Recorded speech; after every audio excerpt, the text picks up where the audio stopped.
Hola a todos, somos Carmen Crespo y Hugo García y en el vídeo de hoy os vamos a hablar sobre el concepto de la realidad y los diferentes tipos que tenemos de la realidad. Para empezar, os vamos a explicar qué es el concepto, después los tipos y por último vamos a hacer una conclusión en la que pues vamos a decir cuál es la realidad que más usamos según nuestro punto de vista. En cada punto de cada tipo de realidad que vamos a decir, pues intentaremos explicarlo con un ejemplo para que quede más claro. Esperemos que todo quede claro y lo podáis entender. Bueno, yo voy a intentar explicaros qué es la realidad. Bueno, pues yo personalmente siempre he pensado pues que la realidad es solamente aquello que podemos ver o sentir o incluso escuchar. Pues todo aquello que no podemos ver, sentir o escuchar no es real, por lo tanto se encuentra fuera de nuestra realidad. Todo esto de hecho es cierto, sin embargo hay muchas cosas más allá de la realidad e incluso varios tipos de realidad. En total hay 8 tipos de realidad. Carmen, ¿nos podría explicar uno de ellos? Pues mira, Hugo, te puedo explicar la realidad contingente. Esto es un concepto filosófico que hace referencia a todo aquello en lo que no existe la necesidad.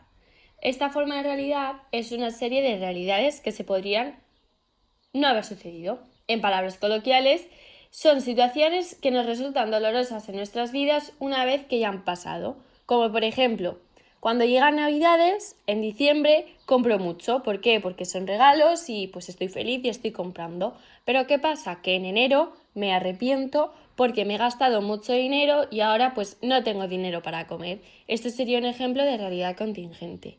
Hugo, ¿nos podrías decir otro tipo de realidad?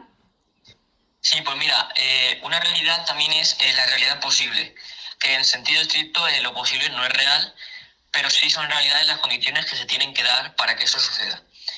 Decimos que algo es posible cuando puede ser anticipado. Su significado es básicamente que ensancha la realidad. Esta idea es muy interesante, ya que pone de manifiesto la medida en que vamos cancelando las posibilidades y vamos construyendo la realidad. Un ejemplo, por ejemplo, es, pues, imagínate que estoy jugando un partido de tenis y yo no paro de pensar que ojalá el rival no venga, así me dan el partido por ganado. Eso es un ejemplo. Carmen, ¿nos podrías decir tú otro tipo de realidad? Sí, mira, por ejemplo, la realidad psíquica, Hugo, es la realidad relacionada con los sentimientos, con los estados emocionales, pensamientos, recuerdos, etcétera, de cada persona.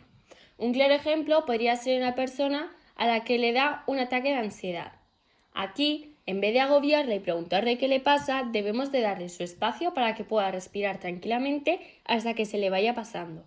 Y decirle que enseguida se le va a pasar, porque en ese momento la persona está encerrada en sí misma y si le agobiamos preguntándole qué le pasa, pues es peor, porque se va a agobiar más y va a pensar, bueno, su cabeza le va a dar a entender que va a seguir en ese estado de shock porque es un ataque y pues no va a poder salir. Entonces tenemos que decirle que se tranquilice y que ahora mismo se le va a pasar. Hugo, para ti, por ejemplo, la realidad necesaria, ¿qué es? Bueno, pues la realidad necesaria, pues, es aquella realidad que no puede ser de otra manera y que no puede no existir. Normalmente y tradicionalmente se ha atribuido a Dios, pero un ejemplo así de la vida real, más de la vida cotidiana, es, por ejemplo, la última pieza de un puzzle, que sí o sí debe ser esa pieza, o sea, no hay otra, necesariamente debe ser esa. Por lo tanto, eso es una realidad necesaria. Carmen, ¿nos podría explicar la realidad como historia? Pues mira, Hugo, la realidad como historia es la evolución del ser humano, es decir, lo que va haciendo a lo largo de su vida en distintas situaciones. Un ejemplo es las guerras mundiales. El ser humano ha pasado durante toda su vida por dos guerras, las dos guerras mundiales. Después tenemos el ejemplo de los españoles, que también hemos pasado por la guerra civil. En vez de pasar por la Segunda Guerra Mundial, pasamos por la Primera y por la guerra civil. Hugo, ¿nos podrías decir tú un ejemplo de la realidad física? Pues mira, según esta definición llamamos realidad aquello que pueda ser captado por los sentidos y que existe pues fuera de nosotros. Algunos de los filósofos han sospechado, a modo de experimentos, que todo podría ser una ilusión o un engaño. Por eso se exige que la realidad física tenga que existir independientemente de nosotros, y no solo basta con que sea captada por los sentidos. Un ejemplo es básicamente pues las señales que nos manda nuestro cerebro para completar o sentir, por así decirlo, los 5 sentidos. Cuando tú comes algo, pues sabes a qué sabe, cuando tocas algo sabes cómo es su tacto, pues básicamente eso. Y bueno, Carmen, ¿nos podrías explicar, que ya faltan pocos, faltan 2 más, la realidad como vida, qué es? Pues mira, Hugo, la realidad como vida, como decía Ortega y Gasset, se refieren a la realidad fundamental con la vida. Su teoría es que el ser humano toma las decisiones según su biografía. La vida no es una realidad biológica, sino biográfica. Todos tenemos la oportunidad de cometer errores y después arreglarlos o cambiando como personas. Pues mira, un ejemplo más de la vida cotidiana podría ser que nosotros en nuestras vidas tenemos como personas a seguir, es decir, que son nuestros ejemplos de vida. Normalmente, actualmente solemos decir que nuestros ídolos suelen ser como pilares fundamentales en nuestra vida, pero esto pues no es así. ¿Por qué? Porque los que de verdad influyen en nuestras decisiones y son nuestros pilares fundamentales, es decir, nuestras personas a seguir, son la familia. Una vez que ya os hemos explicado qué es el concepto de la realidad y sus tipos, para concluir el vídeo, Hugo y yo queremos, según nuestros puntos de vista, deciros cuáles son las realidades que más utilizamos. Según nuestros puntos de vista, son la realidad posible y la contingente.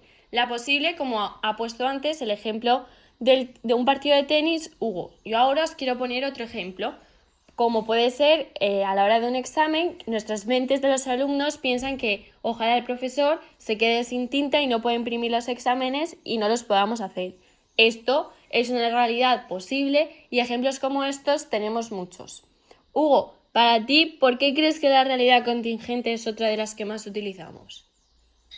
Bueno, pues la realidad contingente creo que también es una de las realidades que más utilizamos, ya que es la realidad que, pues bueno, que han ocurrido, que son de ahora, pero que podrían no haber ocurrido, que podríamos haberlas evitado ocurrir. Por ejemplo, un ejemplo de nuestro día a día es, por ejemplo, pues cuando en Navidades o en el Black Friday pues compras mucho y luego te arrepientes de haber comprado tanto, porque yo que sé, a lo mejor pues ya tienes menos dinero para cenar algún día, lo que sea, entonces te arrepientes. Eso es una realidad que podría no haber ocurrido. Otro ejemplo es, por ejemplo, pues, no sé, por ejemplo, un examen, cuando vas a un examen y vas casi sin estudiar, luego lo suspendes y después de haber conocido tu nota, pues te arrepientes de no haber estudiado más en ese momento. Bueno, pues para concluir y para terminar, quisiéramos decir que todas estas realidades ocurren o nos han ocurrido una vez en nuestra vida. Quizás pues hay realidades como la realidad virtual, que no eran tan comunes hace unos años. Sin embargo, pues han ido cogiendo fuerza y protagonismo con el paso de los años. Estamos seguros, Hugo y yo, que los ejemplos que hemos puesto anteriormente, tanto de la realidad contingente como de la posible, os ha pasado más de alguna vez en vuestra vida. Esperemos que los tipos de realidades y el concepto de realidad os haya quedado claro y no tengáis ninguna duda. Adiós, Hugo. Nada, hasta luego.